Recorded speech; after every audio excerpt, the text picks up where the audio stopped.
ऐसा होना जो हमें बता दे कि यहाँ सब के अंदर परमात्मा बैठा है। जो जात पूछ के कास्ट पूछ के फिर नाम दे, वो गुरु नहीं। गुरु वो है जिसके लिए सब एक समान।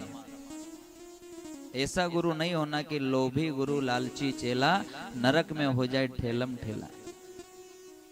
याद रखना, गुरु की पहचान बताई है शास्त्रों में। श्री सूत जी महाराज कहते हैं कि आपके जीवन में अगर कोई ऐसा संत आवे कि जिसकी बोली से ऐसी गोली छूटे कि आपके मन के पाप बिखर जाए और आपका मन सिर्फ भक्ति की ओर भागे, उसकी बोली से ऐसी गोली छूटे कि आपका मन, आपकी आत्मा सत्संग सुनने की इच्छा करे, मंदिर जाने की इच्छा करे, तीर्थ जाने की इच्छा करे, तो समझ लेना कि जीवन में मुझे असली गुरु मिला है। और याद रखना, नाम लेने के बाद भी अगर आपको भक्ति की तरफ आप नहीं जा रहे हो तो सच्चा गुरु नहीं मिला।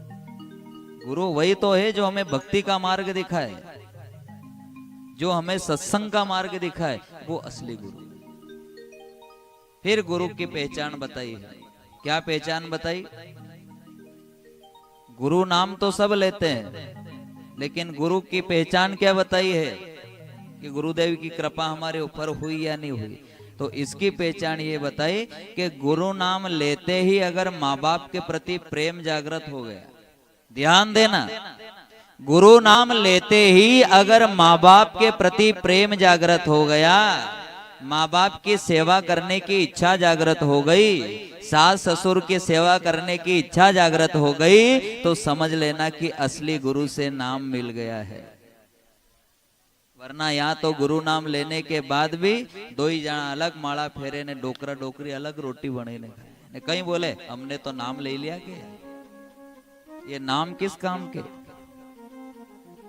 गुरु नाम ले लिए, फिर भी गुरु की कृपा ऐसी नहीं हुई कि इनकी सेवा करोगे तभी बहू से पार जाओगे। याद रखना, शास्त्र में स्पष्ट बताया है कि गुरु नाम लेते ही अगर माँ बाप के प्रति प्रेम बढ़ जाए, भाव बढ़ जाए, सेवा करने का भाव बढ़ जाए, सत्संग सुनने का भाव बढ़ जाए, तो समझ लेना कि गुरु कृपा मेरे ऊपर हो रही है।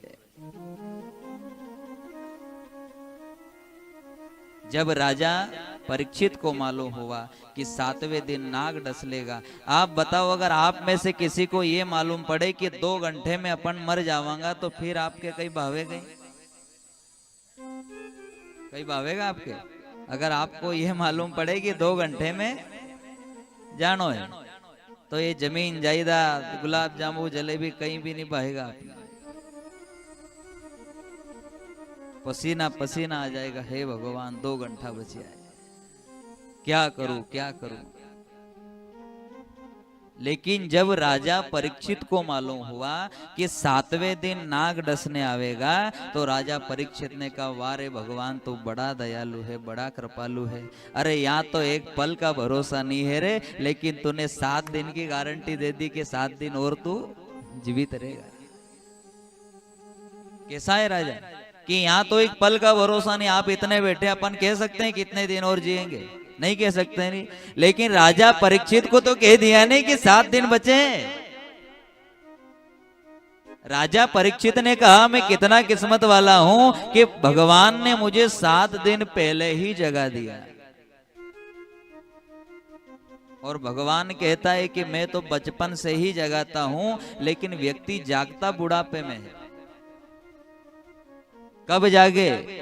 जब बहू बेटे कड़वा कड़वा वचन बोले, तब जाके वो जागे कि हे भगवान अब उठा ले, हे भगवान अब उठा ले, हे भगवान अब उठा ले। और हम तो व्यास गादी से यही कहते हैं कि भगवान सबके घर ऐसी बहू दे जो इतना कड़वा वचन बोले, इतना कड़वा वचन बोले कि जैसे जैसे बुढ़ापा आवे तो ये सब डोकरा डोकरी यूज बोले, हे भगवान उठा ले, हे भगवान उठा ले, ताकि नाम तो जपेगा। क्योंकि जन्म जन्म मुनि जतन कराई, अंत समय राम। जिसकी जैसी भावना है, अगर मीठा बोलने वाली बहू है तो फिर आप जैसे जैसे बुढ़ापा आवे ऐसे आप लाडी ध्यान रखजे हो, ध्यान रखजे हो। ने कड़वा बोलने वाली रहे तो हे भगवान उठेले, हे भगवान उठेले। अब विचार करो कि आपने स्वर्ग भेजवाली कौन है? कड़वी बोले वाह है कि मिट्टी बोले वाह है? वो कड़वी बोले तभी तो भगवान याद आया नहीं, हे भगवान उठा ले, अब यहाँ नहीं रहना, हे भगवान उठा ले, जोड़ जोड़ से रोई क्यों, अरे ताना मार रही है, उठा उठा। कड़वी बहू भी आवे नहीं कभी, तो यही विचार करना कि ये भी भगवान की अच्छी कृपा है। वही राजा परीक्षित ने विचार किया कि अब अगर भगवान को प्राप्त करना है तो सदगुरु की कृपा के बिना गोविंद नहीं मिल सकता। अब राजा चाहे कितना भी धर्मात्मा है, कितना भी ज्ञानी है, एक पल में तिनके के समान राजपाट छोड़ दिया, बेटे को दे दिया और वही पीले भगवे पहनकर निकल गए। लेकिन उनको मालूम था कि जब तक मुझे गुरु नहीं मिलेगा, गुरु मंत्र में धारण नहीं करूंगा, जब तक मुझे गोविंद नहीं मिलेगा। आप कोई सा भी वेद पुराण खोल के देख लो, बिना गुरु से गोविंद मिल ही नहीं सकता। जीवन में गुरु बनाना बहुत जरूरी है। पहुंच गए गंगा के किनारे। बड़े बड़े साधु संत को जब मालूम हुआ कि आज राजा परीक्षित गुरु मंत्र लेने के लिए आए हैं, तो सभी साधु संत दौड़ दौड़ कर गए और सब ने कह दिया मैं गुरु नाम दूंगा, मैं गुरु नाम दूंगा, मैं गुरु नाम दूंगा, मैं गुरु नाम दूंगा। राजा परीक्षित ने कहा मैं गुरु नाम लेने के लिए तैयार हूं, लेकिन मुझे ऐसा गुरु चाहिए जो मुझे पूरा वचन दे कि 7 दिन में भगवान से मिला दो। अब जितने भी आए सब पीछे हट गए। उनने कहा दादा खुद का ठिकाना नहीं है, या खुद का ठिकाना नहीं है तो तेरे को भगवान से कैसे मिला? जो दौड़ दौड़ के आ रहे थे, हाँ हम भी नाम देंगे, हम भी नाम देंगे, सब ने मना कर दिया। क्यों? अरे यहाँ खुद का ठिकाना नहीं है कि नरक में जाएंगे या स्वर्ग में, तेरी गारंटी कैसे ले? अरे जो नाम देने आए थे वही कह रहे हैं कि अब तो तू नरक में जाएगा, अब तेरे को नाक डसेगा, तू नरक में जाएगा, तुझे यमराज पकड़ के ले जाएंगे।